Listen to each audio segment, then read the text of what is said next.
Yo, what's going on? Hold on. Hey, what you got over there?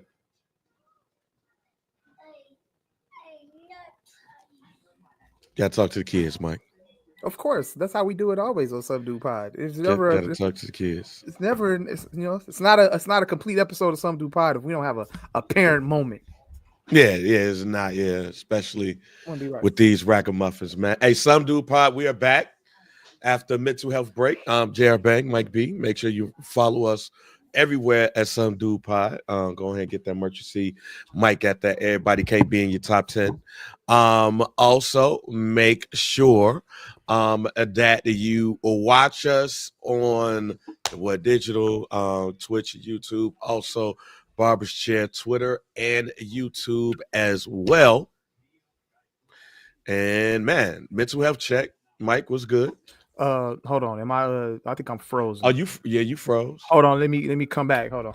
Mike looks worried in this joint. Looks just froze. He looked like Mike looked like somebody stole something, or he found out somebody stole something, and he was the one who did it. But man, as we get ready for him, we're definitely gonna have a couple of things to talk about today. We ain't had a conversation about LeBron. Hey yo, I'm back. Am I good? We good? Yeah, you're good. You ain't have a conversation about LeBron. We had a conversation about the NFL the NFL free agency, because I got some questions for you. Yeah, it's lit. I mean, it's lit for everybody. It's lit for everybody, but we'll get to that. We'll get to that. Myles Garrett in the switch. What we watching? What have we watched? But Mike, mental health check. Where we at? Man, mental health check. We all right. We feeling good, man. I'm in a good headspace right now. I can't complain, man. No complaints. All thanks right now, man. Yeah. How about yourself, Bang? How you feeling? I'm feeling better. Okay. I'm feeling better. I'm feeling good. You know what I'm saying? And there's a lot going on, but I am doing Ramadan. All right. Again. Okay. All right. Shout out to you know what I'm saying, everybody that's participating. How are you doing it specifically though? So what is the specific? Well, I got to drink water. I have to drink water because with me being diabetic, no, I'm not. See, here you go. I'm not in the. I don't even know when the last time. I don't think since I've been here, I've made Kool-Aid. Okay. Mike, when was the last time you made Kool-Aid? Man, though, shout out to my mom, man. She made some fire Kool-Aid. And that's probably the last time I had some, maybe. So it may have had to be over a year or so though. So, you know. So that's but my house was famous for the Kool-Aid. And I know how to make, for whatever reason, in my home, we don't drink Kool-Aid, but I think it would be acceptable in my house because my daughter loves it.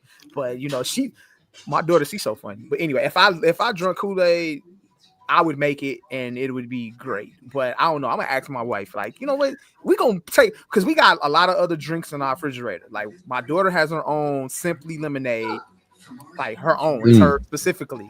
So she drinks that. We got a lot of water, a lot of Gatorade. She drinks, so she has her own jugs of the Simply Lemonade. So she likes the strawberry lemonade one and she likes the raspberry lemonade one. She drinks that a lot. She drinks a lot of Gatorade too. And my wife, she drinks pop and she drinks water, but we don't have any Kool-Aid, you know what I'm saying? So I'm gonna have to look into that. So it's been a while. Good while. What is your Kool-Aid mix? Blue raspberry and it's blue raspberry and shit. You gonna make me phone a friend. Hold on. I gotta phone a friend. I gotta ask my brother. I'm gonna ask him real quick. My man is about to phone a friend over some Kool-Aid, ladies and gentlemen. Yeah, hold on. This is live on Some Dude Pod. I don't think anybody has ever done this. Let's see if it's brother. Okay. Hey, buddy, how you doing there? Hey, what's going on? What's up? All right, you are live on Some Dude Pod right now, okay? I got a question for you, though. Oh, Lord. I think I froze again. I'm froze on a live stream. But anyway, look, everybody can hear me. Okay, so when we used to make the Kool-Aid, what was the mix? What was the main our go-to mix when we made Kool-Aid? The red one and the blue one. Right, but what was the mix? But what were the flavors though? Do you remember? It was what was it? It was just the cherry and the blue raspberry lemonade. There we go. See, I knew it was blue raspberry lemonade, but the other one was okay. We mixed. All right, cool. I believe it was cherry. Yeah. Got it. All right, cool. Thank you so much, sir. I appreciate it. Now you go and enjoy the rest of your day. No problem. All right. Tropical punch and lemonade. Tropical punch and lemonade. Okay. Oh, tropical punch and lemonade for fam. Freeze that joint. Yeah. Take it out the freezer. Pop that bad boy up. Turn it on the side. Boy, you couldn't tell me nothing. You couldn't tell me nothing. Back when I was drinking Kool-Aid, tropical punch and lemonade was the one. And damn, B-Dot, you gonna make, can we ask Kool-Aid? Can't drink Kool-Aid? Damn. I can't drink Kool-Aid, Mike. Why not? I asked Miriam, can I get some tropical punch and lemonade Kool-Aid? And she said no. Nah, she said no. Hey, keep Miriam right there. I want to ask her a question. I want to get into a little conversation I was having with the guys earlier in the group chat. So okay, Miriam, Mike has a question. So hold on, you can ask her though. But so I saw a status on Facebook with this guy that I know, and he had put a status up, and he said, "Hold on, I don't want to misquote him, so I'm gonna read it out exactly how he said it." He has grammar issues though, so I'm gonna read it appropriately. He don't know how to write. He said, "I'm ready to argue. If I can't take you to Applebee's or TGI Fridays on the first date, you don't like me for real. Where not to go on a first date? I want to hear the bougie answers. Speak up, because motherfuckers definitely page watching." All right, hold on. So this is my question. This is the question from Miriam. So this guy right here, he's my age. He's single. He has kids though, but he's single. He's my age. And so I want to ask Miriam, how does she fit? So I want her to, hypothetically, if you both of y'all are single, you're your age though. We're not gonna say you 38. You're your age. And you want to take Miriam out on a date. You want to court her on a date. Ask her, what would she think about you taking her? Like, hey, I want to go take you to TGI Fridays or Applebee's. Oh, I already know this answer. I want to hear it. But Miriam, is going to Applebee's or TGI Fridays an acceptable first date? Oh, she's shaking her head like, yeah. That's what I'm saying. I know. So you know what? And that's funny because my wife said the same thing. But I wanted to give you the whole experience. I wanted to, like, you don't know her. Y'all don't know each other. You want to make a first impression. Ask her. I want you to give it to her in context. If she wants to, is that a good date for like a first impression type date? Is that a good date for a first impression type date? She's just like, yeah, like the fuck? All right, okay. Shout out to Miriam. Shout out to her. Okay, so she ain't bougie. Look, me and Miriam, like, Miriam. My wife said the same. My wife said the same thing though. Yeah, she said the same exact thing. She's not bougie, but me and my wife used to dip off the Plymouth downtown. Mm-hmm. They used to be our dip off spot. Okay. Like when we was working at the school, we would go to Plymouth and like kick it there. And it's not like Plymouth is like some extra special ass restaurants. A good restaurant downtown on Plymouth. Yeah. You know what I'm saying? But we used to dip up, man. Look, we gonna go out, get something to eat. Yeah. We go kick it, we go chill. No, we ain't gotta go to no goddamn. Do you remember y'all first date? Yeah, it was at her house. So like at her house, like y'all had dinner at her house? So, okay. So let me give you the backstory for those who might know us and don't necessarily know. So Miriam sent me a text saying that she liked me. I ended up getting off, or she thought I was cute, and she liked me. So I ended up getting off on the wrong exit because I was looking at the text, and I was very shocked that I got that text. Excuse me. So from there, I was like, yo, let's kick it. So she invited me over to her crib. She had a bottle of water waiting for me because I was talking about how I got to drink more water and get healthy. So when I got there, she took a bottle of water out the cabinet and she was like, yeah, here you go. And I was like, oh shit. So then from there, we had went to the liquor store. We had got a bottle. She got some wine. I forgot what I got. We was drinking a bit and we was just kicking and talking and shit. And then we was about to leave. And, you know, the nigga in me was like, oh, no, hell no. This is how we leaving. I was gonna ask you closed the deal? So I snuck a kiss in, and Ah. she was like, oh, okay. But then she was like, all right, you got to go. And I was like, man, what the fuck?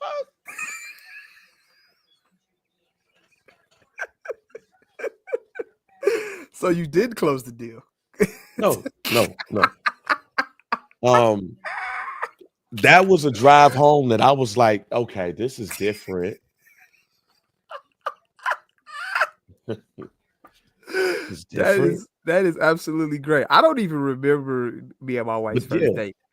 I don't remember me and my wife's first date, and I don't think she remembers neither. But I know I remember our first time we spent together. It was I'll just give you this. So me and my wife's first time spending time with each other was at a hotel. And you know what happened after that. But I don't know. I don't necessarily consider that as a date. Like I look at it like this. I got the draws before we went on the actual date, so I want to look at it that way. You know what I'm saying? So that's how I look at it. You know but when we decided, you know what I'm saying, to make it official, what was that? Tavern on what was that? Tavern on LaGrange? No, not Tavern on LaGrange. We didn't go to that shit. What was that? we was down. I forgot the name of the restaurant. Yeah, we went to a party. Yeah. But no. I would say the first time like we went out on like a date is my birthday, right? Yeah. So we went to an Italian restaurant. So you didn't have the date? No. You're right. Oh my, you son of a bitch. Ah, you're right. You're right. That's what you don't call worry right about there. it. We don't. Hey, look, it's sometimes we don't like to deal with moral victories, but that's one of those. That's a moral victory. You gotta hold on to that one. That's a good. Now we had to hold on to that one. That is a great. I went home after that night too. Boy, I know, but specifically on my birthday, my 30th birthday, Mike. Damn, man. I was. That's how you know what I'm saying. Sometimes you gotta. I was ready for the world, and she was like, you have a nice night. Happy birthday." Shout out to Miriam, yo. You paid for all of this, and I'm trying to give you I gotta go home just like that. Man, boy, that was the longest drive down 55. Mike, from the south, from the low end to Bolingbrook on 55. Boy, that was fuck, man. Like, yeah, but no, that was Italian restaurant, and then we went to Italian restaurant, and then we went to the bar in the South Loop. We went to that bar, and that's the same night we went to the jazz joint too, right? Yep. So the Italian restaurant, a bar, the bar and jazz, South Loop. Okay. And went home. That's what's up. Yeah. But to the point that I was just making with that. But I had a great night, but it just it didn't end the way that I thought that it was going to end. But I'm cool with it. But here She's we are. Around. Here we are. I'll say for 14 years later. There we go. And B. Dot, yes. B. Dot. Paul Masson was like probably the first bottle I bought. What was the first bottle you bought, Mike? Probably E&J or some shit like that. Either Erkin Jerk or Apple Vodka. Like that probably was I started drinking in crazy times. Is E&J as bad as like could E&J be acceptable again? I don't know, bro. It just depends on what you're trying to accomplish. You know what I'm saying? See, back then when we would drink, so I was young, dude. We was young, like 16, 17-year-olds going to house parties and shit, Joe. And we was like, look, though, we gonna go to get a bottle. So it was either E&J, Apple Vodka, or like Bacardi or some shit like that. And then we would, but like E&J was like one of those liquors that like you just drink this shit, you mix it with something, you're gonna get drunk really fast. Yeah. That's what we were trying to accomplish, and it was cheap. Like Like I'm trying to figure out, like, what is there a liquor that we used to drink back in the day that could be acceptable? I don't know if we could. I don't think we ever. Don't put no bottle. Don't bring no E&J to the function. G. No, fam. I don't want to see that, fam. I might puke. It would just come all back to me again. Like, nah, bro. Those times are dead. No, I'm good. So we can't bring E&J to the function. We can't bring E&J. I would probably say, look, if you brought like some, I don't know, like would Hypnotic be acceptable nowadays, fam? Like if somebody brought a bottle of Hypnotic to a function, I'd be like, hey, yo, let me see what that hit for. You know what I'm saying? I want to see if it still tastes the same as it did 20 years ago. You know what I'm saying? That's another one. Like, what's the drink that you used to drink or you wanted to drink, but you was like, it might make me look like an alcoholic or whatever. Like, what's that bottle that you was like, man, look, if you brought E&J, I would like, I don't know, but that's one of the bottles that you Donnie, that's wild. That's wild. And they had Nouveau. Hey, shout out to Nouveau. I was the first one to have Nouveau in the hood. I got a picture to prove it. And you know, I had that's Nouveau. Me and Belvedere. That's me and Belvedere. Oh, nigga. I know I was the first nigga. I went to Wade's to get that shit too. Shout out to Wade's. They had it at Wade's. And I was like, oh shit, Belvedere. Yeah. They was like, oh, and they said, you're the first person to buy this bottle. And we killed that shit. Yes, Belvedere. I know I was the first nigga in Maywood with a bottle of Belvedere. Bro, B-Dot, you say your homie still drink Incredible Hulk? That's wild. I need to see what's to that though. Yeah, I need to see what's to that. So you never had no Incredible Hulk? I have. I mean, see what to it again. Excuse me. I need to see what to that again. You want to revisit Incredible Hulk? Yes, I want to revisit Incredible Hulk. And you know what else? One more. I want to revisit Tangeray. Is Tangeray still a thing? I got a crazy Tangeray story. I don't think so. But I might be with you on the Tangeray. I want to drink Canadian Mist. All right. I know they got in Canadian. I want to see why my mama friends always tried to kill each other by the end of the night. Canadian Mist. If I saw some Canadian Mist, I went in the room of wherever I was at and I did not leave. Because anytime I saw somebody drink Canadian Mist, a gun was pulled out or a knife was put to somebody's neck. Bro, what kind of family functions was y'all having, fam? Bang, you really grew up early. I grew real, very, very early, Mike. I try to tell y'all. That's why I'm in therapy now. That's why I'm in therapy now. Canadian Mist might be why I'm in therapy. Because anytime I say, but I want to taste Canadian Mist to see like why did this have people turn up by the end of the night? Oh my God. Tell you, Canadian Mist, Stroh's beer. Mm-hmm. Hey, you pull them. Hey. That's like when we talked about 211 on one of the pods not too long ago. Like if 211 still they still sell that shit? Yes. Yeah, bro, I might have to see what's up with 211 one day. If we was latchkey kids, what was bang? I was a latchkey kid too. Look, man, I'm currently going through therapy right now, and part of my therapy is the shit that I saw in my childhood. I love family members to death. But when they wanted to kick it, I had to go with them. And my father was in Maywood. Mm-hmm. So, hey, at the end of the night, some of those places that I went to, I told my father and my mom a story about how I spent the night over one of their friends' house with their sons and daughters. Like I was kicking it with them. And the mom pulled the gun out on the dad. And I was just like, oh, shit. Ah! And like the dad had nubs. Mm-hmm. Dad didn't have all his fingers. He had nubs. So he was like, man, if you don't get that motherfucking gun out my face before I whoop your ass. And she was like, I'll shoot you. And by the time she said he slapped the gun out of her hand with the nubs.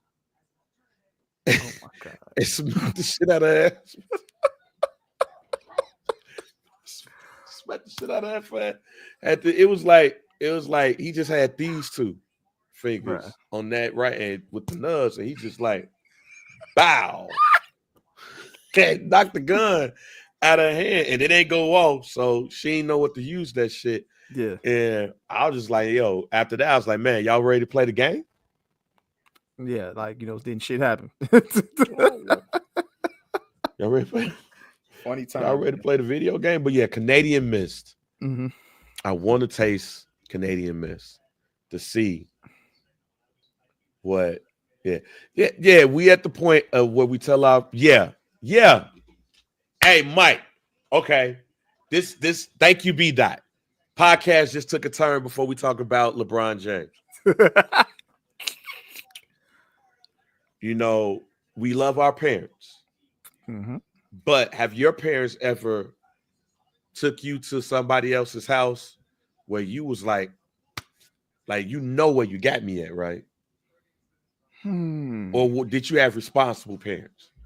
I honestly kind of want to say I probably had responsible parents, but if I was somewhere and I wasn't supposed to be, I'm pretty sure my daddy had me there. But I can't recall off the top of my head. I didn't hung out with my old man in some spots, like with other like some of his friends and shit. But I can't think if it was anything like irresponsible going on that I shouldn't have seen. So Mike, I'm gonna say nah. Mike, I commend your parents. I commend your dad. Yeah. And rest in peace to your mom. I commend your mom. Mm-hmm. So my mom and my dad, and B. Dot, you'll love this story. My mom and my dad, when they used to go out, they used to take me on the south side on 55th and Aberdeen, I believe.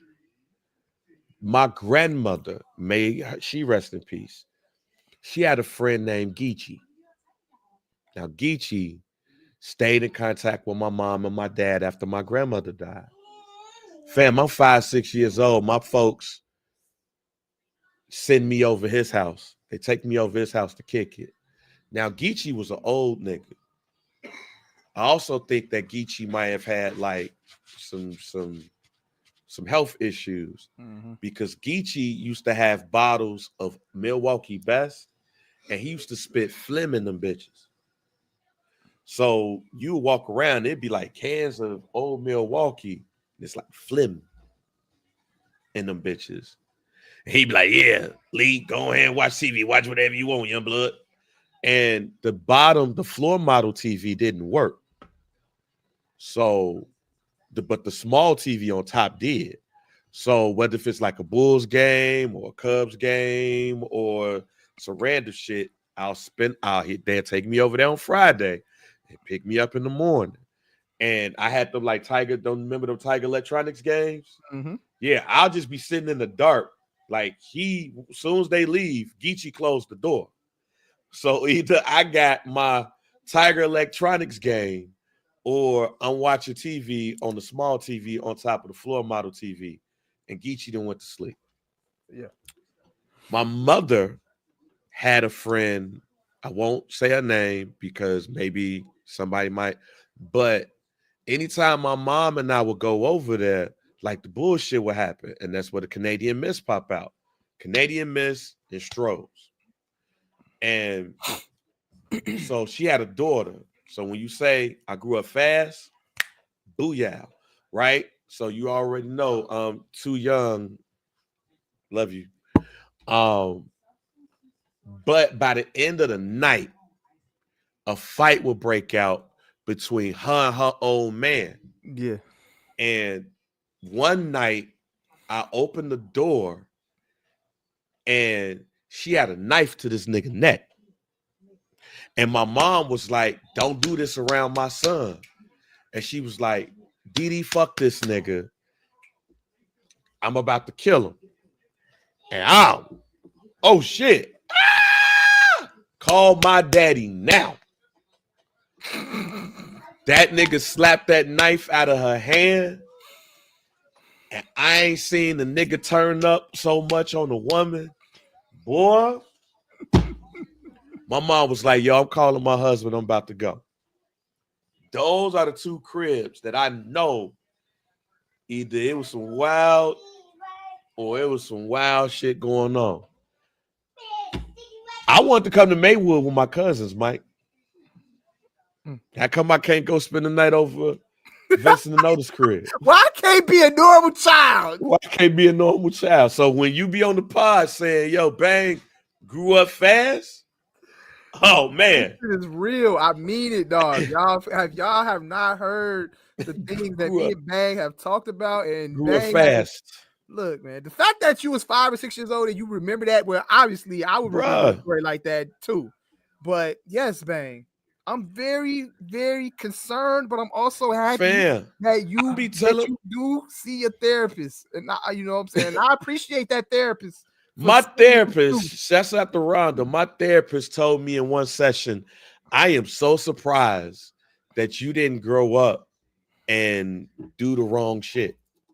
Because everything you telling me, I have people that went through less and it's seen less. And they dealing with worse. For whatever reason, everything that Bang has dealt with as a child, fam, he still somehow, some way steered his way in the right direction. And the funny thing is, my parents be hearing these stories now. And they be acting like I'm lying. Like, have you ever told your parents a story and they like, oh, no, that ain't happened? I did that shit? Oh, damn. No, it's kind of the opposite. My mom would tell me about stories that I used to do, and I'd be like, what? Oh, you lying. Nah, see, nah. I was at my folks' crib 2 weeks ago on the day Angie Stone died. And I told them one of those stories, and they looking at me like, oh, you lying. No, nigga, I'm not. What y'all talking about? I told them the gun story with the nubs. Yeah. Like, well, homie with the nubs. I was like, yo, that happened. And we wasn't over there. Nah, we weren't. Y'all let me spend the night. I was cool with spending the night over there. But when it get to 11 o'clock, they get violent. And I'm like, yo, I was used to it at a certain point. Like, all right, let's go grab one of the sisters and let's play house. Hey, all right, bet. All right, cool. I'm the daddy, you the mama. They fighting though. You hear glass. All right, bet. All right, cool.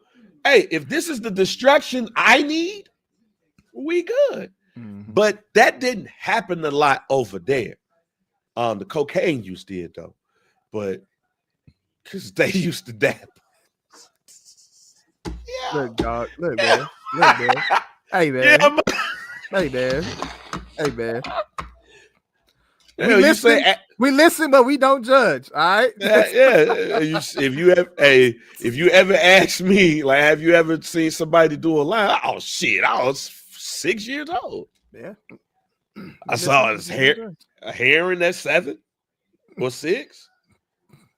Yeah, man, look, bro. Look, motherfuckers grow up faster than others, and that's okay. I do what I can to make sure my kids don't see some of the shit that I see. Mm-hmm. But yeah, look. Hey, let's move on to LeBron. Yeah.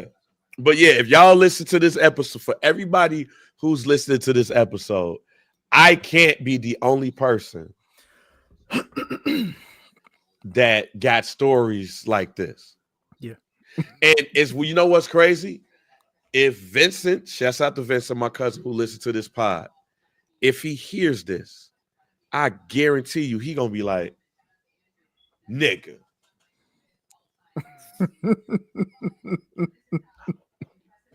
You what? Hold on. Let's rewind this. Yeah. You saw what? When? Y'all gonna have to have a phone call after that. Yes, cuz the times that I want to go spend the night at y'all house while it was a party going on at y'all house where my daddy was at, and y'all was upstairs. I was looking at assault and batteries. I was looking at attempted murders. Yeah. I was looking at cocaine use. We did not grow up the same, damn it. We did not grow up the same, nigga. We did not grow up the same. All right, man. Speaking of parents, yeah, and what do we consider it, good parenting or bad parenting? Yeah. LeBron James was in the news this week because of him confronting Stephen A. Smith. We've seen the video and everything. It went viral. And Stephen A. said that he wasn't going to speak on it, but it was videotaped. People saw it. So I got to speak on it. Yeah. He spoke on it, said that LeBron James came at him as a father and everything. It was a different, but shouts out to Legends_NBA, I think is the account. They be getting all of the audio from the court. I don't know how that shit happened, but somebody out there they be having hot mics, man. Shout out to the people with the hot mics. And LeBron ended up having a conversation with Richard Jefferson before a game. I think it was before the Celtics game, actually. And LeBron James said that he didn't give a fuck about none of that shit. It's just when he said, as a father, that was it. Now, if you guys listen to B-Dot, you might have been there. If you guys listen to I Ain't Gonna Hold You last Friday, I said on that show that LeBron James did not do that for Bronny. Short version. He didn't do that for Bronny. He did that for himself. He used Bronny to confront Stephen A. Smith. If you look at the Legends video, right? Now I want to paint this picture before I ask Mike a question. Paint this picture. Go look at the Legends video. Stephen A. Smith, Ari Emanuel, and Larry David, Curb Your Enthusiasm, is sitting right next to the Lakers bench. If you're watching that Legends video, you see LeBron James motion to one of the Morris twins that's on the Lakers. I don't know which one it is. Markieff. Yeah. And have Markieff be his backup. So while he's talking to Stephen A. Smith, the same day that it is announced that Stephen A. Smith signed a $100 million deal to stay at ESPN. Mike. Yes, sir. I know you saw everything. How do you feel about what you saw? All right, before I even give my opinion on it, I want to make sure we clear. So obviously I don't have the full context of why LeBron specifically was going at Stephen A. Smith. I want to make sure. We all want to assume that this was pertaining to the one rant that Stephen A. Smith had after. I want to be clear because there's things been said about Bronny, you know what I'm saying, on First Take on numerous shows. So if you keep it to what LeBron James told Richard Jefferson, LeBron James is talking about the rant a couple of weeks ago where Stephen A. Smith said, as a father, all right, cool. LeBron James shouldn't put Bronny out there. He's basically averaging 0, 0, and 0. All right. Okay. So that was on First Take a couple of weeks ago. I think it was longer than a few weeks ago. It might have been maybe about 2 months ago. And I remember the game. I remember this game. It might have been maybe a month or so ago. It was against the Philadelphia Sixers, and Bronny James had got some significant minutes in that game. And I remember texting Chris Shields on the side too. And I texted him. I was like, "Hey, bro, Bronny getting a lot of burn right now, but he kind of stink." So, you know what I'm saying? He wasn't looking good. We was joking about it. Look, hey, from my eyes as a spectator and somebody who watches the game of basketball, he didn't look good in that game. Obviously, he's a rookie. He's a kid. He's a child. All right, and all of that. But in the end of the day, he's an NBA player. And in that game specifically, he didn't look good. So I remember Stephen A. Smith going on First Take the next day and proceeding with the rant. And in that rant, I don't think he said anything wrong. I didn't hear anything wrong, disrespectful, or anything of that sort. So obviously that had to be the tipping point though, because obviously prior to that, it's been said by numerous commentators, not just Stephen A. Smith, that, you know what I'm saying, they don't feel like Bronny deserves to be on an NBA court right now. He needs to develop himself. So watching him actually get those significant minutes and play really, really bad, I think Stephen A spoke for not just himself, but anybody that has a basketball mind and is in media and is thoroughly watching the game.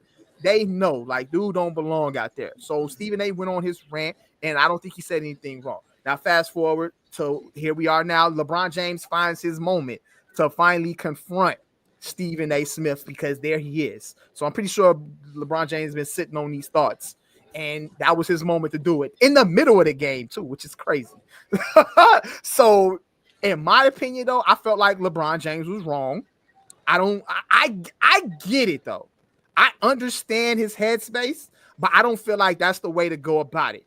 And Stephen A. Smith, for as much shit that he talk, you know what I'm saying, on TV and how he stands on shit, bro, he got up there, on First Take and just kind of like backed off of it. Like, yeah, he said all of this, and and I seen him as a father who was very mad and blah blah blah. Look, man, you tell that nigga LeBron you doing your job. You didn't say nothing disrespectful about his son. I'm speaking. Stephen A. Smith been in this game for a long time, bro. I respect Stephen A's basketball takes. Anytime when Stephen A. Smith speaks on basketball, I respect it. I think he's one of the better media people in the basketball community right now. I respect Stephen A. Smith's opinion when it comes to basketball. And he didn't say anything wrong about it. So I felt like that was the wrong place to do it, LeBron James. I get why he did it, but I don't respect him doing it in front of everybody like that. Like, you know what I'm saying? You just caught your moment to just like protect your son who is in the NBA. I think that's corny. Like, he's gonna get the critique, and they're gonna critique him. He's your son. This is the same son that you said a couple years ago on Twitter that he was better than all of these NBA players, and he wasn't even in the league yet. And you pretty much clowning all the players in the NBA, and you bigging up your son to make all these other NBA players look bad. So now when he finally gets on the court with these NBA players who you claim he's better than, he doesn't look good. And then when he gets critiqued on television, it's all keep my son out of this. Keep my son out of this. I don't understand. I don't get it. I don't understand what we're doing. So in that sense, I don't respect what LeBron James did. And I don't think Stephen A. did anything wrong. But I do hate the fact that Stephen A. didn't. I feel like he didn't defend himself on First Take. I feel like he should have defended himself more on First Take instead of just trying to tell us what took place. And I feel like he should have used that moment on First Take to actually defend why he said what he said. But he didn't defend himself at all. He kind of just took it on the chin. Like LeBron just walked up to that nigga and jawed him, and he like just accepted it. That's kind of like what it was, bro. It was like LeBron walked up on you and jabbed you, Joe, and said, "Don't talk about my son no more," and you just accepted it. Like, bro, ESPN paying you $100 million. You know what I'm saying? You get paid to get on TV and critique motherfuckers. It's all right. So it ain't cool because it's Bron's son. So in my opinion, that's how I feel about it. I don't respect LeBron doing that in front of everybody in the middle of a game, and I don't respect Stephen A. for not standing up for himself because I feel like he should have used that moment on First Take to stand up for himself and explain exactly what he was saying as far as Bronny. I feel like he just copped the plea. That's my opinion. So I agree with you to a point. The point that I don't agree with you with is, I think as fathers, as men, that's a little bit of a different situation.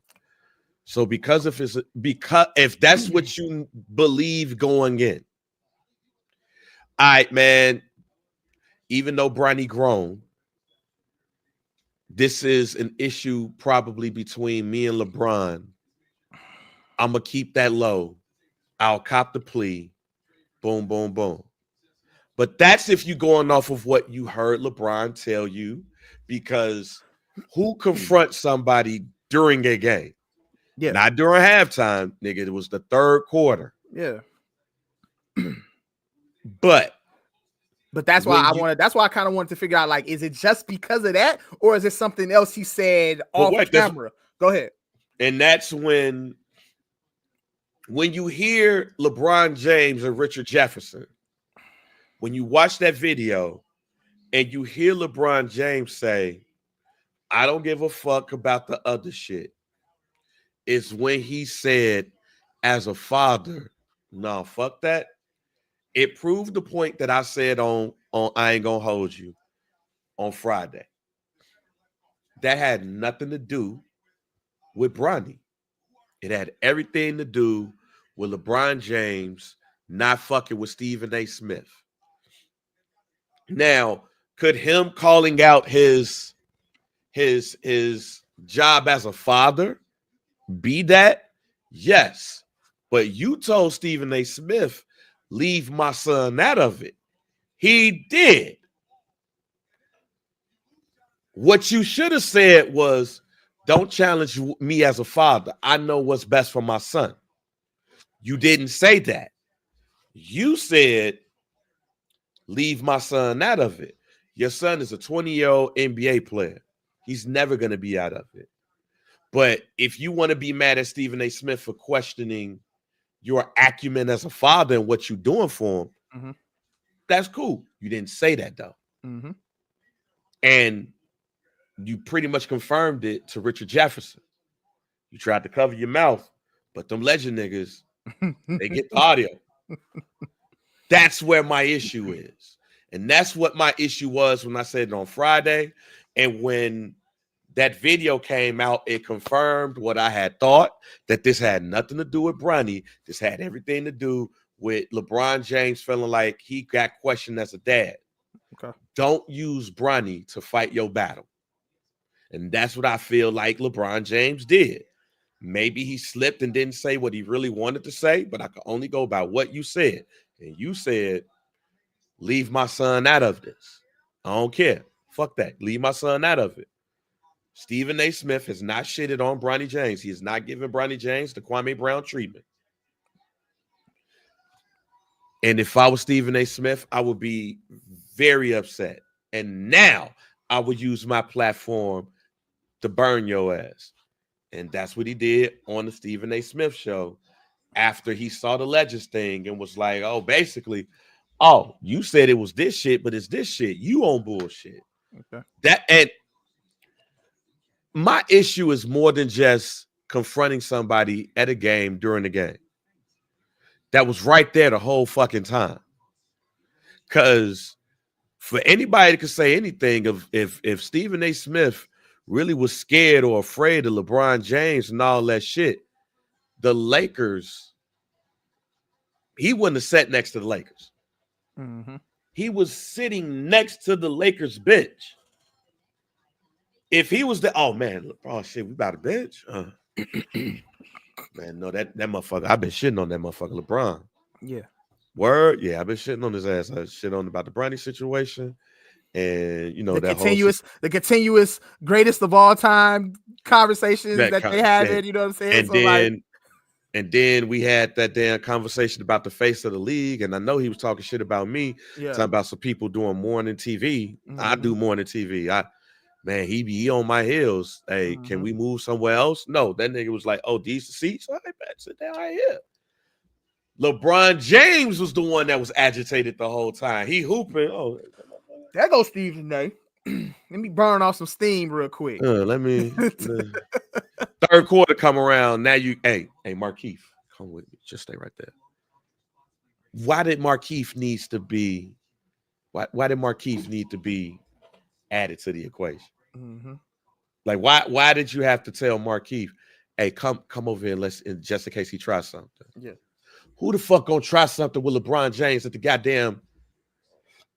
the crypto arena while a game is going on after I just signed $100 million contract? Come on, man. I was watching Gil's arena, and shouts out to Kenyon Martin. He said something that was real as hell to me. He said people only do that when they know that the other person ain't gonna do shit. Only time you see people do shit like that is when you know the other person ain't gonna do shit. I mean, clearly. And he said the way I'm wired, I'm gonna fail expeditiously every time. He knew Stephen A. Smith wasn't in a position to act a fool. Not by the founder and owner of William Morris Endeavor, or the owner of it, which I am under. And imagine if Stephen A. Smith would have at the very least got into a shouting match with LeBron James during an NBA game with Ari Emanuel and Larry David sitting next to them. You know how bad that would have looked? Well, fuck you talking about? Fuck you then. Yeah. Is anybody trying to get into a fight next to Larry David without no cameras involved? Yeah. Like, this would have been the greatest Curb Your Enthusiasm episode ever. Matter of fact, they need to do a Curb Your Enthusiasm episode, just a one-off, similar to Law and Order. How Law and Order do those like rip from the headlines? Curb Your Enthusiasm needs a rip from the headlines episode, and they need to reenact the LeBron James thing and how Larry David what he was thinking and how he was looking while LeBron James is yelling at Stephen A. Smith about his kid. I think that would be one of the greatest Curb Your Enthusiasm episodes ever. Yeah. Just do a one-off. We got the stock footage that you could get from the NBA and just had some random black dude, two random black dudes standing up, and you sitting up there looking and what was going through Larry David's mind. I think it'd be excellent. Yeah. Now, if you're of course, if you're Stephen A. Smith is pissed, and he's still pissed. He's you watch Gil's Arena, he's still heated. I think it was weak. I think it was bullshit. Like, Stephen A. Smith, I think if he had some cousins, would have them go find LeBron. Like, if Stephen A. got some cousins who ain't shit, yeah, I think they should or pull like up. got some nephews, They're not gonna be able to get to that, man. No, I'm just saying they not gonna get to him. I ain't saying give him a nasty Kerrigan. What I'm saying is they should just roll up. Hey man, don't be talking shit about my uncle. Talk shit to my uncle like that again. You know he wasn't gonna do no shit like that at the fucking Staples Center. Yeah. And talk that shit now. Like, somebody has to tell LeBron James, hey man, don't pull that shit. I don't know what got in his body, but I will say this: if me as a father is ever questioned, I'm probably gonna fight somebody too. But don't use Bronny. That man directed all of that shit to you, my G. You the one who got your son out there being a victory cigar. You the one who got your son out there being Black Jack Haley. Like, remember Jack Haley for the Bulls? The motherfucker only got into a game when it was a blowout. He was a victory cigar. Yep. You the one who got your son out there being a victory cigar. Let his ass be in the G League and kill in the G League. But here's the other thing that I want to mention about this too, and I don't want to sound disrespectful, but I want people to listen what I'm about to say. Just because your ass killing in the G League, that don't mean your ass gonna score 5 points a game in the NBA. It don't, bro. It don't. It takes time, bro, to develop in the NBA if you really got it. Because there are guys out here that have rolled the bench who've been in and out of the G Leagues or whatever, and they've made that transition, you know. So it takes time, bro. And and sometimes it might take time and it might not work out for you. I don't know. Bronny is really one of those to be determined. We really don't know where his career is gonna go. So Mike, because of that, I am about to give you all the list of the top scorers in the G League. And before you do that, I just want to I'll use this player as an example. So we've seen two players as an example, matter of fact. And they both were under the Lakers. They're both under the Lakers system. Scottie Pippen Jr. and Max Christie. Yeah. Both of these players played with the Lakers in and out of the G League, and now they both have emerged. So it wasn't after the first season, though. They emerged into solid role players for their respective teams right now, currently. And apparently the Lakers don't have either one of them right now, which is crazy to me. But go ahead, man. So LeBron James Jr. currently right now, looking up the stats, 21.1 points per game, 5 rebounds, That's 5 his assists. current average as of a G March League, yeah. 11th. March 11th. 21 a game. All right, that's solid. Respect, Bronny.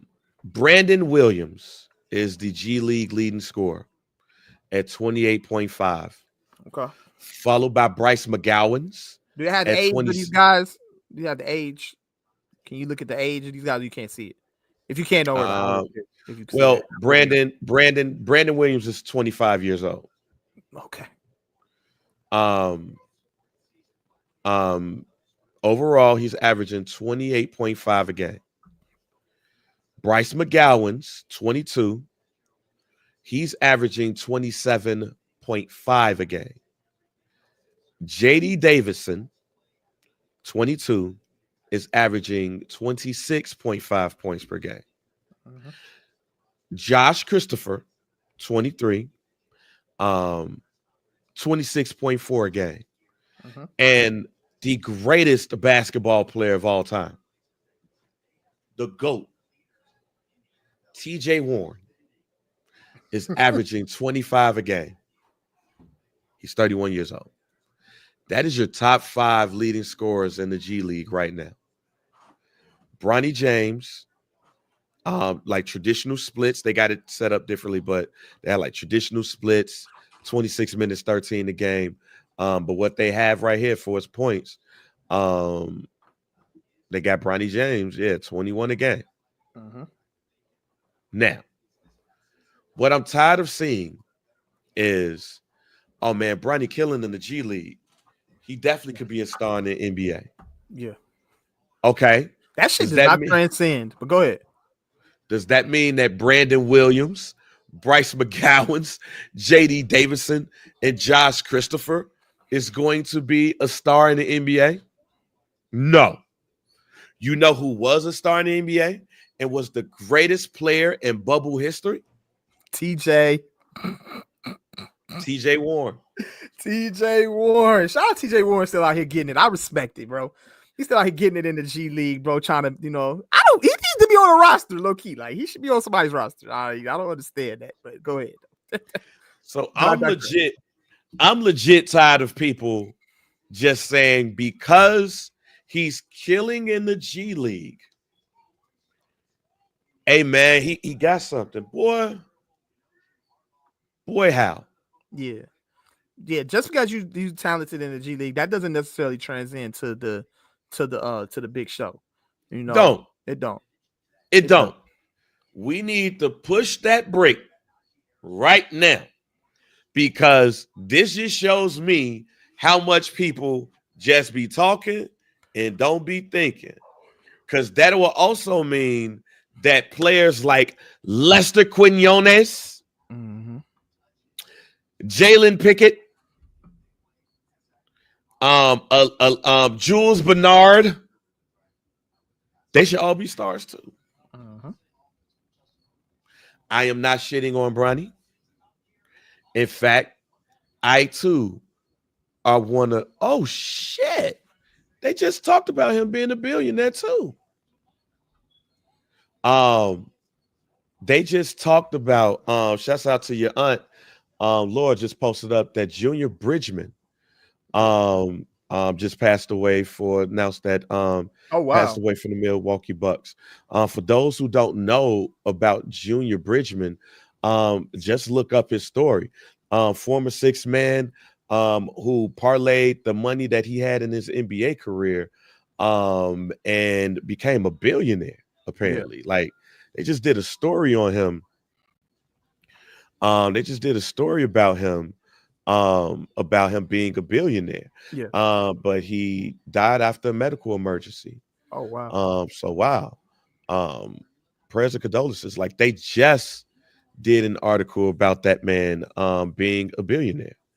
Um, wow. Let me go and send this to the team. Mm-hmm. But yeah, man, rest in peace. To Junior um Bridgman, businessman and former NBA player, Yeah. who definitely did a lot of big things. Um, so yeah, back to the LeBron James thing. And one of the wealthiest former athletes in sports as well, too. So Absolutely. um, but yeah, back to the Bronny James thing. Um, we gotta stop just because just because we we we like somebody, just because we like somebody, just because we we do this with LeBron James a lot. And that article came out in February. How this legendary six man with Forbes. Wow. Um, but yeah, we do this with LeBron James a lot, where we look over a lot of shit just because we mess with him. Yeah. And I don't want that to, you know what I'm saying, to continue to be a thing when it comes to all these guys in sports media. Like, don't look, man, if you in sports media, man, respectively, Joe, do your job, fam. It's okay, fam. Nobody is off limits when it comes to the critiquing, G. Like, continue to just keep doing what y'all doing, fam. We can't worry about what these players, these coaches, and everybody else think about what it is you're doing, you know what I'm saying, or your job and what you get paid to do. You know what I'm saying? Like, continue to just do it, you know what I'm saying, professionally and responsibly, and then just keep it moving. Like I said, Stephen A. Smith, he went on his show, and it was a very, like I said, I didn't have any issue with anything you said, but seeing what you said, bang, and understanding exactly, like, the one thing where Stephen A. probably did slip up at is critiquing LeBron James as a father to his own child. That might have been a slip up, and Yeah. and LeBron James did what he did. He reacted the way he reacted, but again, like you said, don't use Bronny to fuel your anger for me. You know what I'm saying? Like, because we've said certain things about him and his basketball skills. Like, you know what I'm saying, when we're reporting. Like, that shouldn't have anything to do with anything. So, but anyway, I want the media to continue to, you know what I'm saying, report responsibly, and just, you know what I'm saying, don't let these players like like sway y'all other ways, bro, into not doing y'all job, G. Like, So I want to ask this question. What does that look like in your eyes as far as, what do you mean? about reporting correctly?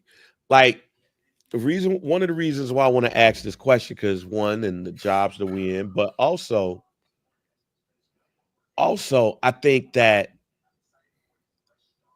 like, I wouldn't call ourselves like journalists and shit like that. Mm-hmm. I wouldn't say that about us. What I would say is that we watch the game, we critique the game, but I do know in your younger day, you used to be real reckless on Twitter. I've been blocked by a lot of celebrities. I was It was very, yeah. I've had my war of words with a few NBA players as well. I got my Twitter account suspended because of Draymond Green. But go ahead, I digress. But anyway, continue. I said some wild shit to Draymond Green on Twitter. Okay. All right.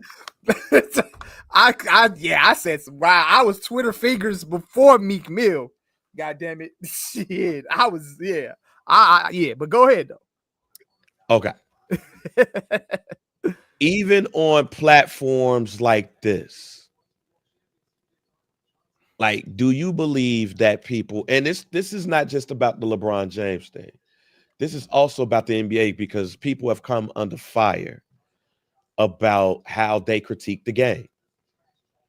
Do you believe that people are critiquing the game fairly? And if so, like, what needs to change? Like, how do you critique the game fairly? And I guess in a way not piss nobody off? I feel like it's fairly.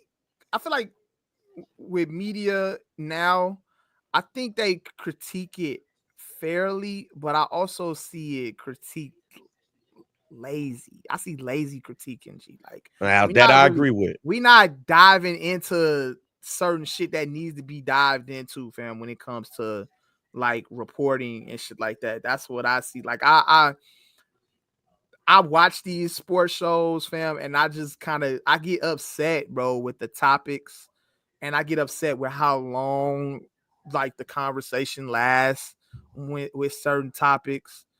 That's why I kind of appreciate shows like Around the Horn and Pardon Which the is Interruption. going away.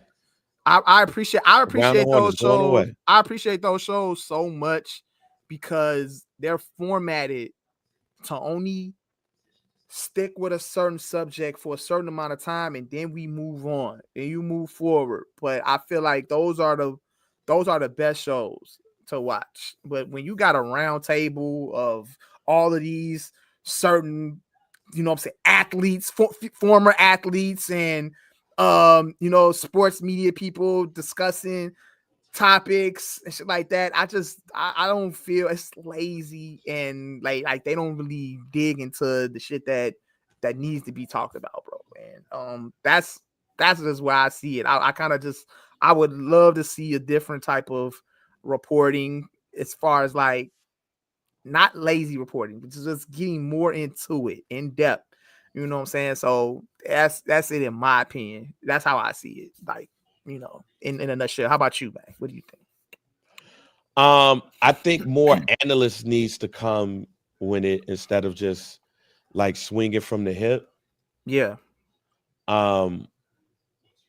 I do believe that people focus on the negative way too much. I agree with that. I also do believe that players are sensitive. Mm-hmm. I will stand on it. That I believe that the All-Star game in 2012 was the beginning of the end for a lot of this shit.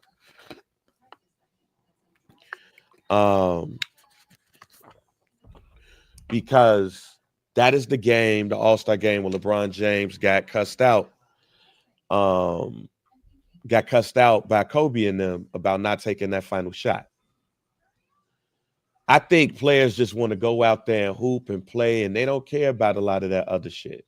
Mm-hmm. So when they get critiqued, they're not really fans of that shit at all. And not only are they not fans of it, like they looking at them as OGs and saying like, yo, why do the OGs got to talk down about us like this? Mm-hmm. Why they got to do this? Why they got to do that? Well, fam, it's their job. Now, do I believe that some people go a bit too far? Yes, I do believe some people go too far. But I also, believe that players are sensitive. Absolutely. And they don't want to hear the negative about certain shit. They want people to just focus on the positive. Like, and it works to an extent. Mm-hmm. Like, I'll give you a perfect example of one. Anthony Edwards. Mm-hmm. The perfect example right now is Anthony Edwards. Do you see people on First Take or on any television show killing him about his baby mama situation. I haven't seen anybody talk about that at all. As far as like, I haven't seen nobody talk about that at all. Now, there's been a lot of stories about a lot of people Yeah. who you would consider ain't shit. Now, some people would say that Anthony Edwards is not shit. Mm-hmm. You lay down with a woman, you don't want no rubber, you get up pregnant. But then some people will say her body, her choice. He clearly said he didn't want to be involved, so he waving over paternity rights and all of that stuff. Mm-hmm. But then yet you see a commercial with Ant. Mm-hmm. People don't really care about him and his baby mama situation. Mm-hmm. Hey man, are the shoes nice and are you hooping? Mm-hmm. A lot of picking and choosing that, because if you also remember, back in our day, Sean Kemp used to get killed for having multiple baby mamas. Yeah. Remember they did a list about the NBA players who had the most baby mamas. Oh, you gotta see me that list. Man, it was a list. I gotta find it. But it was a list of folks that was talking about, oh, this person got this many kids, this person got this many kids, this person got this many kids, yada yada yada yada yada yada. Mm-hmm. I mean that used to be the thing. Yeah. And there's others that used to get killed for that shit too. Anthony Edwards is also somebody that people consider the face of the NBA.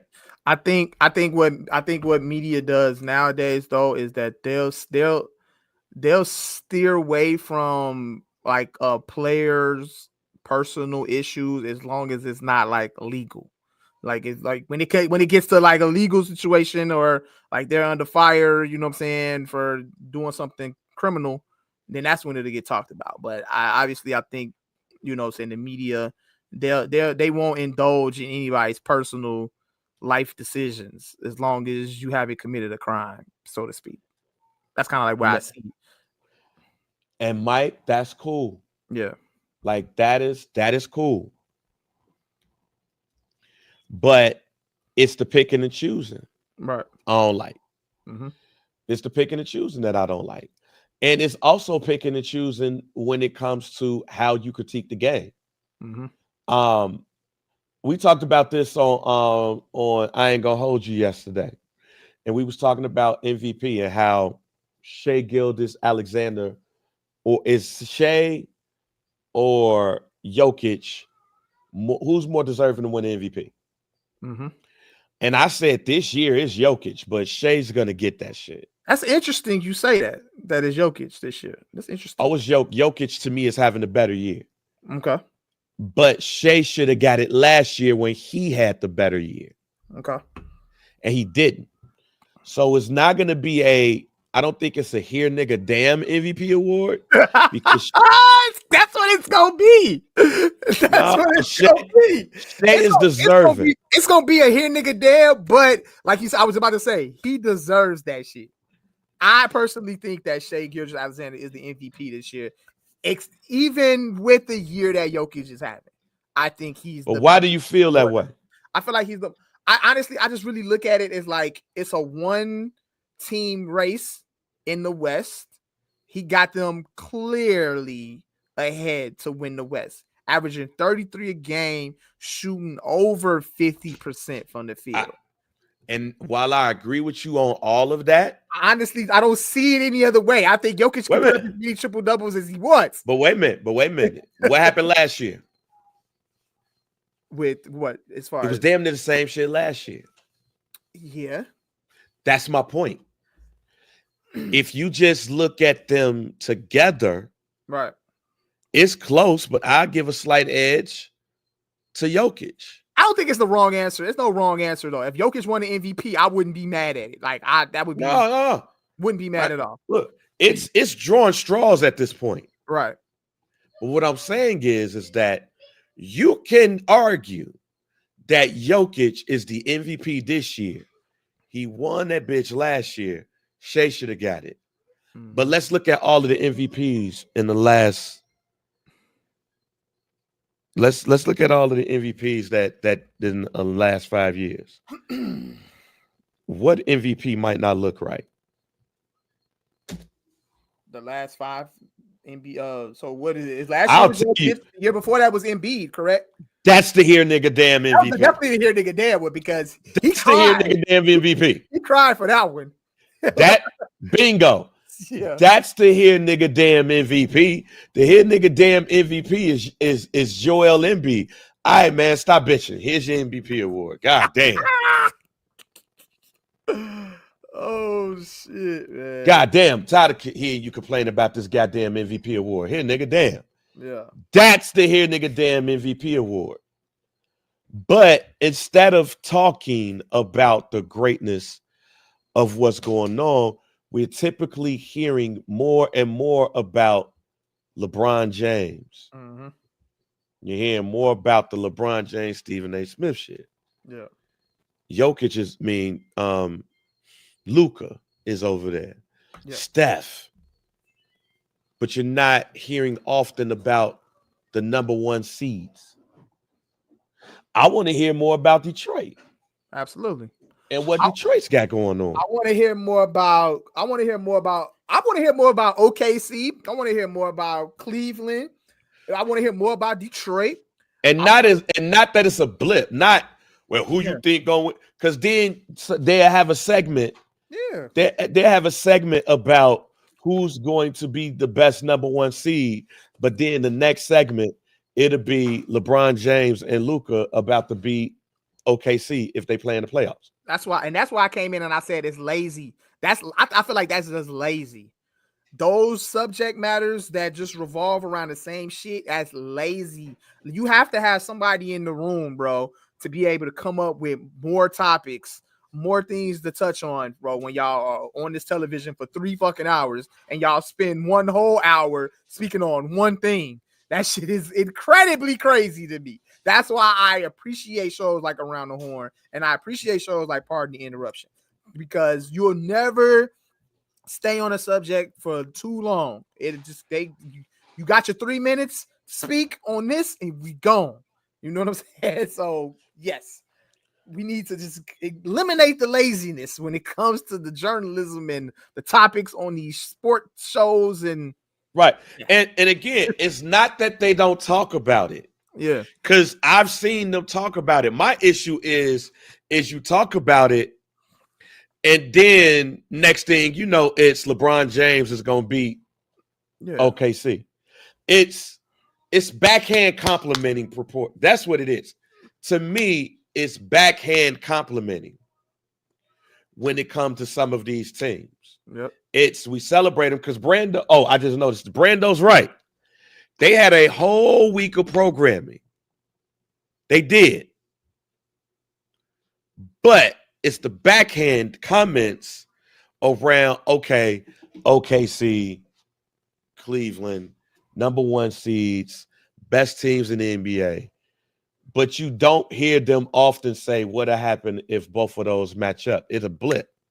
Because then the next segment will be, all right, man, so LeBron James and Luka, hey, they on a hot streak.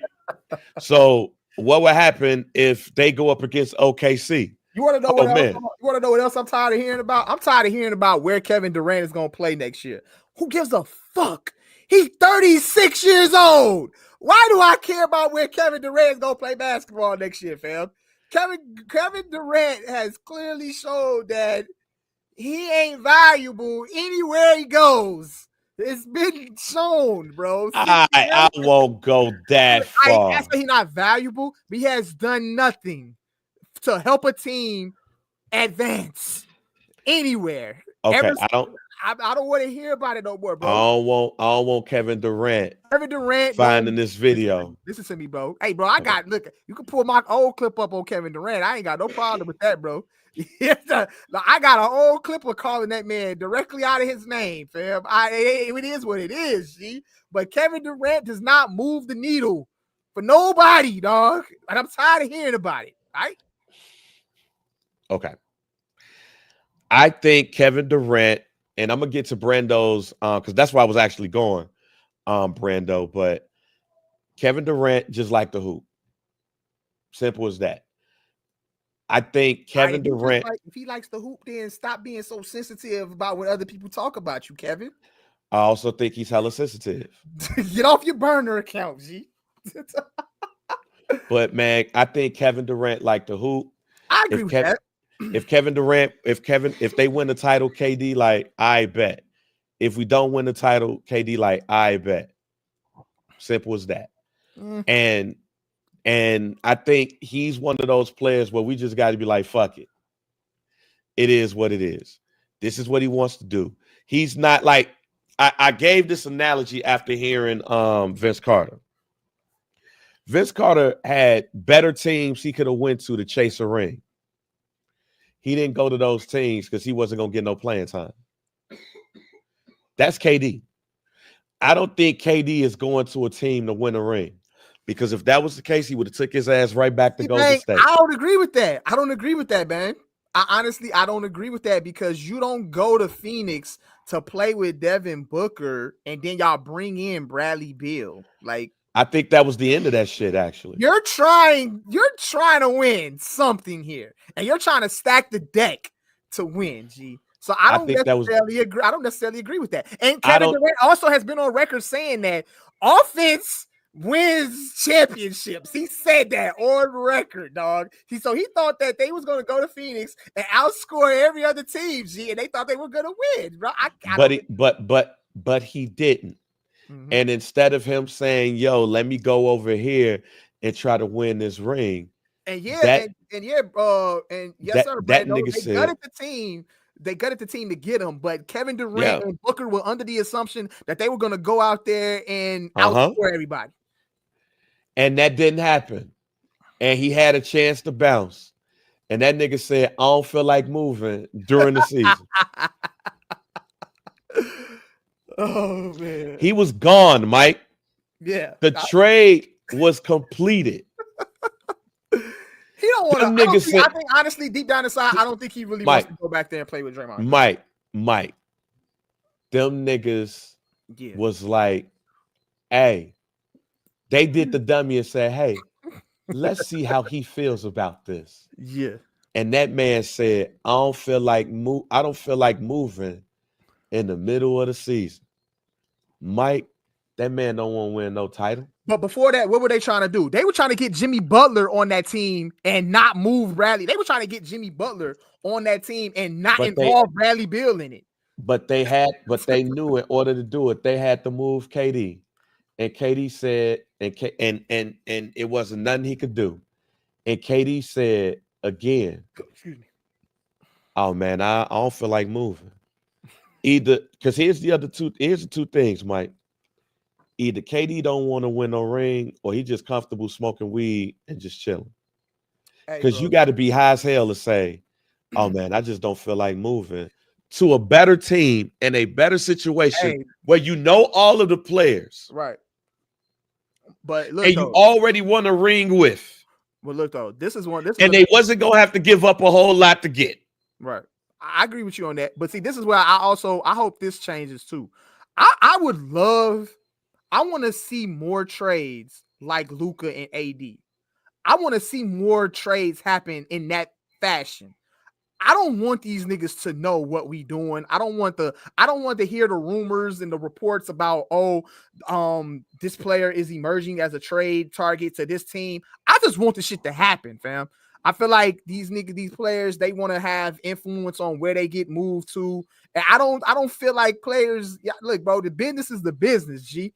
So I respect the way the Dallas Mavericks and the Lakers handled that trade situation. I want to see more trades like that. So KD, you're not going to tell me you don't feel like going somewhere, nigga. That's what I'm saying. Like, respectively. Yeah, I want to call that nigga for sure. You're not going to tell me, oh, bro, I'm really not interested. You're not going to come out in the reports and in an interview and say, I'm really not interested in moving right now. Hey, bro, you don't run this shit.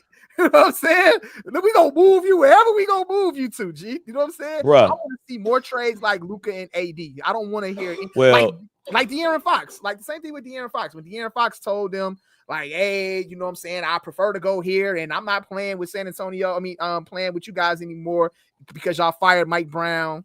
You don't want to play with another coach, but you kind of got him fired. That don't make no sense. But you know what I'm saying?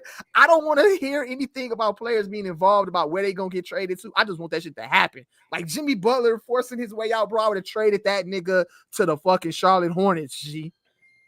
You ain't going to tell me where you want to go play it. Like DK Metcalf told the Seahawks he wanted to go play somewhere sunny. He said, yeah, here you go. Go right on down to Pittsburgh. Take your ass over to Pittsburgh. And they got a contract for you too. There you go. You got your money. They got your money. Well, you know what? It's not so cold here now. All right, man. Speaking of the NFL, a lot of movement, especially a lot of movement with my team. Drew Dahlman, Joe Tooney in the trade, Jonah Jackson in the trade. So the front line is set. Grady Jarrett, who I love that pickup. I know ESPN is shitting on that pickup, but I love that pickup. Former NFL Man of the Year candidate. Still got some juice. Left. Pause. I can't pronounce my man's name for the Indianapolis Colts, but they have done a lot with both their offensive and defensive lines. What y'all do? Yeah, we signed Javonte Williams to a 1-year deal for about $3.4 million. We re-signed Kevontae Turpin. I'm cool with that. I ain't got no problem with that. Turpin, special teams guy. No problem with them re-signing him. We signed a defensive end that from the Saints for 1 year. So yeah, Jerry Jones is penny pitching right now. I don't know what he's penny pitching for. You restructure CD's deal, you restructure Dak's deal to create cap space, and you still penny pitching. So I don't know, bro. I'm about one more season from copping me a Bears jersey. One more season. I'm one more season from Bear Downing, G. You know what I'm saying? I'm secretly a fan, though. Like, I'm low-key. Is that bad?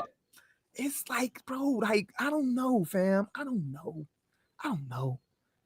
I just I feel this way until Jerry Jones is out, bro. Like, he just has a old slave master mindset and just living in the 90s, bro, and just it's a new day and age. It's a new day and age, G, when it comes to the NFL, fam. And I think this shit has passed him up clearly. So him as a GM, I'm just not a fan, bro. So, I mean, as of right now, I'm chilling. I don't know what we doing. I don't know if we negotiating with Micah Parsons or not. You're going to let him play out the season on his last year's deal and then re-sign him. I don't know. I don't know, bro. It's the same song and dance with Jerry Jones, G. So I don't know, bro. I'm chilling, sitting back, laughing. It is what it is at this point. So I don't know what the Cowboys are doing. I've just told you everything they just did in free agency. So who knows what's going to happen next? I honestly don't know what direction the Cowboys are going in right now. So all I know is they restructured CD's deal, restructured Dak's deal to create cap space. So we'll go from there. I mean, maybe it's to get your man's his money. Micah. Maybe. But do you also sign Rico Dowdle? Do you re-sign him? I mean, he had a exceptional season. You know, do you let him walk? He's a free agent. So I don't know what we doing as far as the running back position is concerned. Like I said, we just signed a 1-year deal with Javonte Williams from the Denver Broncos. I don't understand. I can't pinpoint what they're doing as far as when they make moves like that. So I don't know. Yeah, I understand you need a running back, but you sign him for 1 year. Is he going to be a backup? Is that going to be our RB1? Like, I have questions. That man is literally, he has one leg, G, towards ACL after his rookie season. He ain't been right ever since. He did, though. So it's like, I'm confused to where we are going, what direction it is we're going in, bro. So I don't know. I don't know. So I'm confused as far as what the Cowboys are doing. So I just sit back and I'm chilling. So Hey man, I'm happy. I'm happy for my Bears on paper. I'm happy for y'all too, man. Y'all did everything that y'all said that y'all were gonna address, and I think the main key that y'all addressed was the offensive line because Caleb Williams was the most sacked quarterback last year, and I'm very interested to see what it's gonna look like with a reshaped offensive line and what he can bring to that offense, along with our new head coach and all of that other great stuff. So shout out to the Chicago Bears, man. Y'all did everything y'all needed to do as far as spending that money y'all got, and that's what you're supposed to do when you got the money. You spend it. And say shout out to all the players that was willing to come to Chicago, because obviously when you look at it, they see the vision, So it's cool to see the direction that the Chicago Bears are going in, man. Congratulations to y'all, man. All right, man. We three-peated in the offseason. You know what I'm saying? We Bears are three-peated. The offseason. Now it's time to see the fruits of that labor, G. You know what I'm saying? I'm definitely interested to see exactly how this all comes together for y'all. You know what I'm saying? So I know there was questions. I know there was questions about Ryan Poles, and what I'm saying was he really the right man for the job? He was, So let's see now, bro. We gonna really see what's really good with it. You putting all the pieces on the field. Let's see if it all comes together. And the Cowboys play the Bears next year and Soldier Field. So let's go, man. Man, a couple of quick hits. Justin Fields got him a job. I'm happy for that too, man. $40 million, 30 guaranteed for 2 seasons. It's kind of like a prove it type of contract, but hey, you can pay $30 million, though. Shit, just go out there. I don't feel like there's any pressure on him at this point because you got guaranteed money. So now you just got to go out there and just ball. So shout out to Justin Fields. I'm cool. I mean, it's the Jets. But you got your boy Garrett Wilson with you. Ohio State connection again, so that's cool. So I'm looking forward to seeing that from Justin. So shout out to him. Do you like the fit? Pause. I like the fit, like I said, as far as him being able to play with Garrett Wilson. He got him a target that he's familiar with, and you got Breece Hall, so you got the offensive pieces. So we're gonna see, bro. I don't it's to be determined, but I don't see like Justin not being able to shine in this situation. It's like because I don't really feel like he has any pressure on him. You know what I'm saying? I think Aaron Glenn will do a good job, shaping him up and developing Justin even more until like a legit starting quarterback. So I'm cool with it. Yeah, I could see this. I could kind of see the direction. I could see the vision.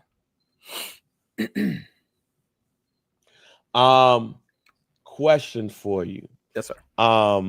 What was out of what you've seen so far?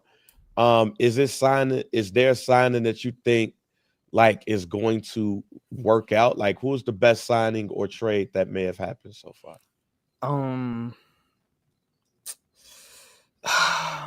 It's still a lot of questions as far as like, so we got like the big signings, like you got DK Metcalf going to the Pittsburgh Steelers, but they have a quarterback issue. So it's like, all right, you don't know. And then Aaron Rodgers might come.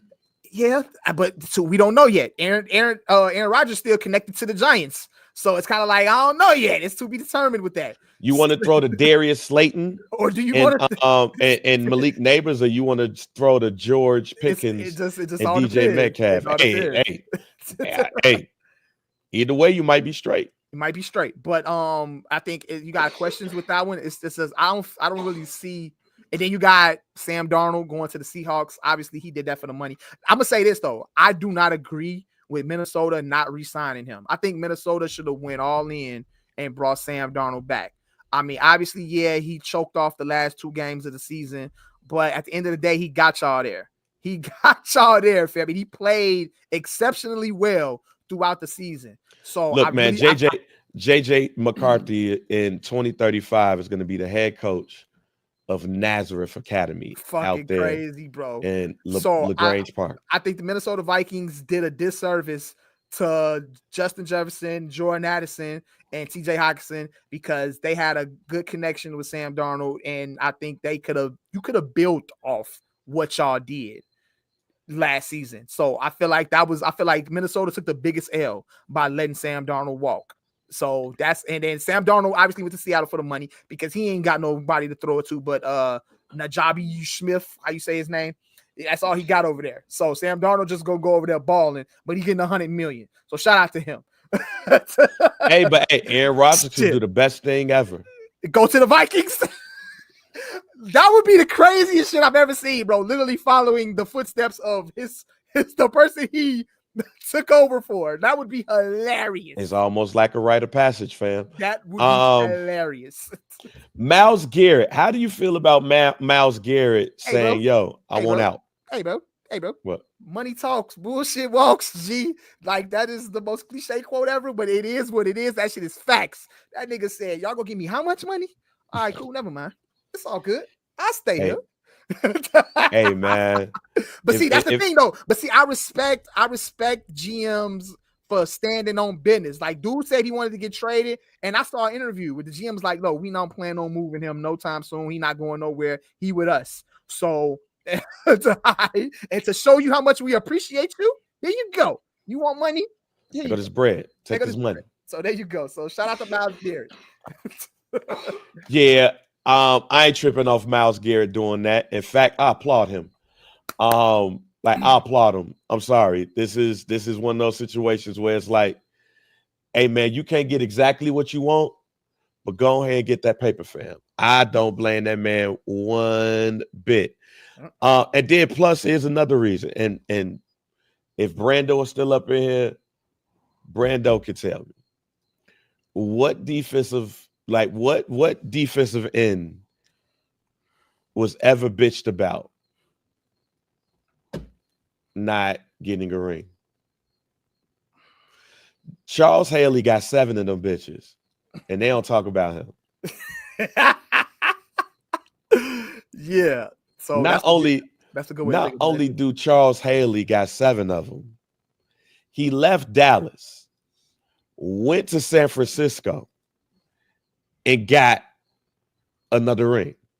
Like that's how he got what? I think it was like 4 or 5 titles in a row or some shit. Mm-hmm. It was like 3 titles in a row with 2 different teams. Like, was we really gonna talk shit about Reggie White if he didn't win a ring? No.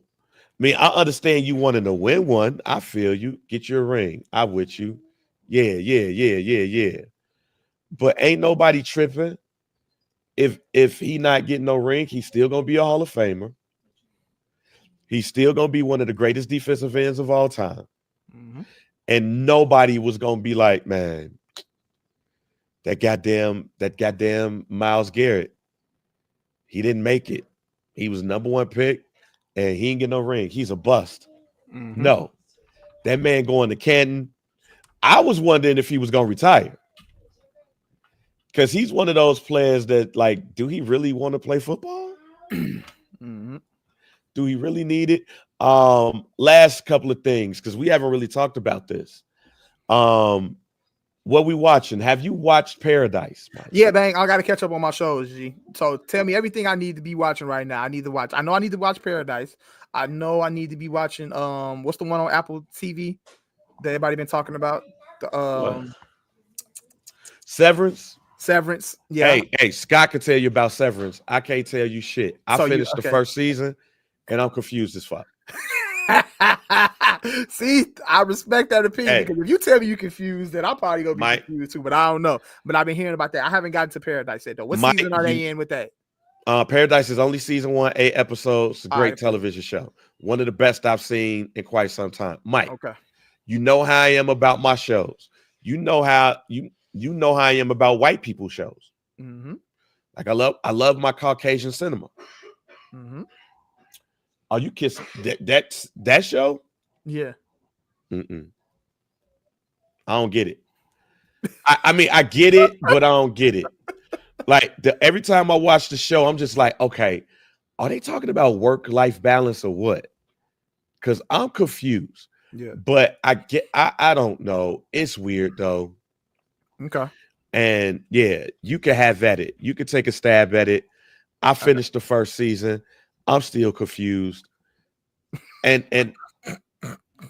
I'm gonna need somebody to actually sit with me and explain Severance to me. Did Miriam watch it with you? Because she didn't get that shit.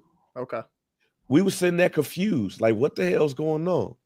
Somebody is gonna have to sit with us and give a play-by-play of this TV show in order for us to be like, okay, for Paradise, hey man, Sterling K. Brown can act this way out of a paper bag. All right. That's on the immediate list. I will get to that watch that, and then we talk about this next episode. Right. The Kobe Bryant doc that was on CNN is now on HBO Max. I got an issue with this documentary. Okay. I have issues with documentaries when the closest family members are not in the documentary. Mm-hmm. Like, if I'm not going to hear from Vanessa, why am I watching this? Don't she got to like sign off on that shit like that, or not necessarily? No. Okay. So that's my whole thing about that. Like, I was hoping she popped up, saw Scoop Jackson, and he had some good words and everything. It was good seeing Tracy McGrady. I didn't know they had the relationship that they had, and stuff. But if it ain't no Vanessa, like, why are we doing this? Mm-hmm. I guess that's just my thought. Okay. And the Celtics documentary. All right. You know what I'm in the middle of watching Open Court. I'm in the middle of watching that. The USA documentary, the USA basketball team. I'm in the middle of watching that right now. So that's what I'm currently watching. So the Celtics documentary, what is that on? Is that on Netflix too?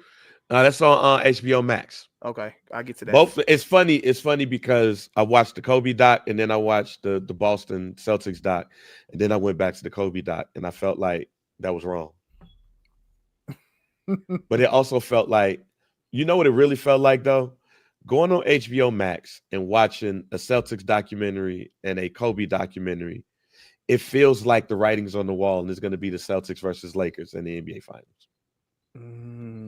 This is the shit that the conspiracy theorists and man make me feel like, okay, there's a Kobe doc, there's a Celtics dynasty, like not even a dynasty. Yeah.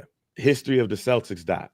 Like really going for Bill Russell on why is there a Celtics and the Lakers doc going on at the same time when both of them are good enough to go to the NBA Finals?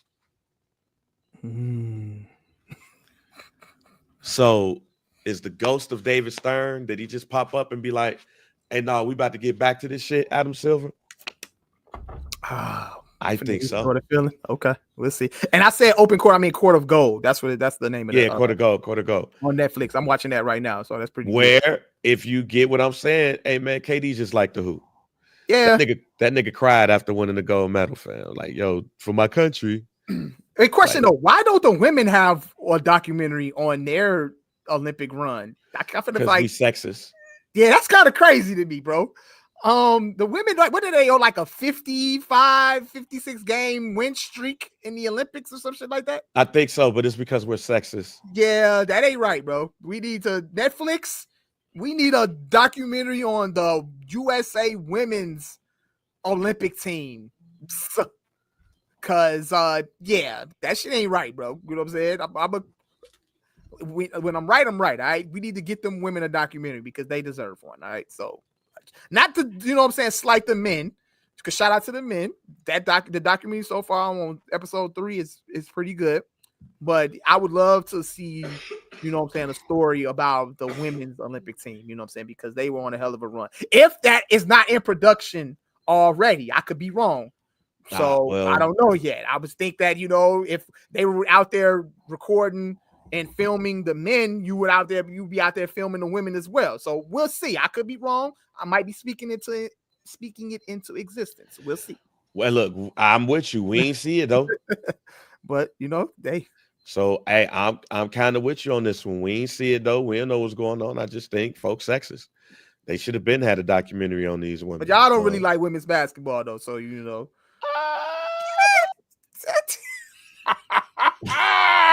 Bang! NCAA women's been lit this year, but you know, I digress. Let me tell you that we'll have that conversation another day. Mike. Man, women's basketball lit, man. Need you to get involved, man. I'm straight. Need you to get involved, fam. I mean, no. Let me Unrivaled is lit right now. Shout out to Unrivaled League. Unrivaled is lit. Shout out to Unrivaled. Unrivaled is lit. That one-on-one tournament, I was like, ain't no nigga doing the one-on-one tournament. They not doing it. They too bougie. Ain't no nigga doing the one-on-one tournament. No niggas like, yo, let's go ahead and do this one-on-one tournament, like at the All-Star game. They're not doing that. Flip side though, Mike. I like Juju. I like Paige buckets, but there's gonna be a whole bunch of games with a whole bunch of girls missing Crips.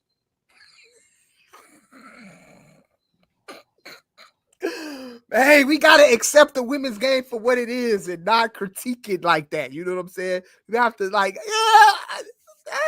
All right, I understand where you going with this, bro. But you know, I don't really see too many missed layups. Let me stop lying. WNBA had a lot of missed layups. Man, boy, you better go look at the Angel Reese highlight film. Hey, bro, she's just one player. Like she's like, yeah, we know she's gonna blow Crips. She's a walking joke, but you know what I'm saying. Still, though, nonetheless. She ain't the only one. She ain't the only one that I seen missing Crips, fam. They be right up under the rim and missing Crips. They be missing Crips like I do. Like, what are we doing here? Like, what are we doing here? Like, we missing Crips like I'm hooping. Oh, I don't want to see you. I don't want to see you blow fast break Crips, and then they get mad and shit, and the crowd be like, "Oh, you know why I like women's basketball, Mike? College especially. Mm-hmm. I like it for the crowd. All right. I think women's basketball fans in college are the best fans in the United States. I would say that for men too, though. Men's college, college basketball fans in general. Women, they be cheering like they're about to go back to the kitchen right after this, Mike. Yeah. Like they be cheering for these. Matter of fact, my favorite sports movie is A League of Their Own. Mm-hmm. Favorite sports movie of all time. Mm-hmm. And I love that movie. I love that movie for multiple reasons. Mm-hmm. Part of it is when shit started to get lit, the crowd was in it and they was in it heavy. Absolutely. I've never seen a women's sport where it's not lit. Like watch volleyball. Watch volleyball. Mm-hmm. The crowd in volleyball be lit. Okay. They make you excited to watch the games. It's like, man, what the fuck am I missing? Hey, softball be lit too, though. Crowds in softball. And the players be lit too. They be doing handshakes and calls and shit. But when they get to the WNBA, motherfuckers be wanting to act all proper and shit. That's all I'm saying, Mike. All right. I feel y'all, but it's the crowd, fam. The crowd just be like, man, what are we doing here? Yeah. Well, I mean, the players, like, what are we doing here when we missing Crips? They be blowing open Crips, fam. We're gonna see good. We're gonna see good. They run down there with, G, and it be the centers of shit too. It be the centers of power forwards, and then they hit their thighs like. Where's the foul? Where's the foul? It wasn't nobody next to you, ma'am. There wasn't nobody next to you. Stall them out, bro. Stall them out, man. All right, I got you, man. Any hot takes before we dip? Nah, man. Yeah, the Minnesota Vikings shouldn't have let Sam Darnold walk. That's my hot take. I'm gonna save my Bears hot take. Minnesota Vikings are going back to poverty. They going to the ghetto. That's the get. Welcome to the ghetto Minnesota. Minnesota will not make the playoffs next year. Even if they get Aaron Rodgers? They're not getting Aaron Rodgers. J.J. McCarthy is going to be their starting quarterback, and the Minnesota Vikings will not make the playoffs. Welcome back to the ghetto. How do you go? How do you win 11, 12 games, and then you go right back to the ghetto? That's my hot take. Damn. Welcome to poverty. My hot take. 14 games. Excuse me. Thank you. 14-3. No, 14-3. They might go 3-14 with JJ McCarthy. Poverty. My hot take is that the Bulls is gonna win their playing game. Facts. The Bulls are lit. Shout out to Sean Keith. I was texting him, bro. I've told him. I said the Bulls are lit. Shout out to Josh Giddey. Shout out to Kobe White. Look here, man. I'm rocking with the Chicago Bulls. I know everybody's saying why the Bulls ain't tanking. When you really look at the Eastern Conference, bro, the Bulls can't tank because look at the teams that's under them. They just as sorry. The Bulls can lose all their games. The Brooklyn Nets gonna lose all their games behind them. The Washington Wizards gonna lose. It don't really matter now, bro. You just gotta build off what you have. So shout out to the Chicago Bulls, bro. They playing good basketball. They playing exciting basketball. And yeah, bro. Bulls fuck around and get the A spot. They gonna lose in the first round, but fuck it. Playoff basketball in Chicago. But we ain't gonna be able to jag for Flag. Fuck it. Flag might stay one more year. Who knows? Yeah, he don't want to go to Washington. He might. Like, who wants to go to the Wizards, bro? He might stay one more year, fam, just for the fuck of it. So, yeah, man. You know what I'm saying? Like, I don't all that. You know what I'm saying? Jag for Flag shit, bro. You know it is what it is. That shit is out the window, fam. So you're a Chicago Bulls fan, fam. Embrace it. All right, they ain't tanking. We ain't getting the number one pick. Just we rocking. All right. The future is now. Giddey and Kobe White and Lonzo Ball. That's the future of Chicago. And Mattis. Zealous. And Mattis. Shout out to Mattis. He's been hooping too. He been hooping. So that's where we at right now. Lil Boozy Vert, man. Hey, well, end us off, man. Man, Some Dude Pod, rate, like, subscribe, man. The Barber's Chair Network. Search that anywhere you want to find podcasts. That's where we are. Social media at Mike B_CHR, at JR Bang. At Some Dude Pod, Facebook group, hashtag Some Dude Pod. Yeah, man, that's it. That's all, man. I'm Mike B. That's JR Bang. Shout out to everybody that's been in the chat with us today, and we back. Yo, it's your girl Night Kel, and this is Some Dude Podcast. We out. Peace.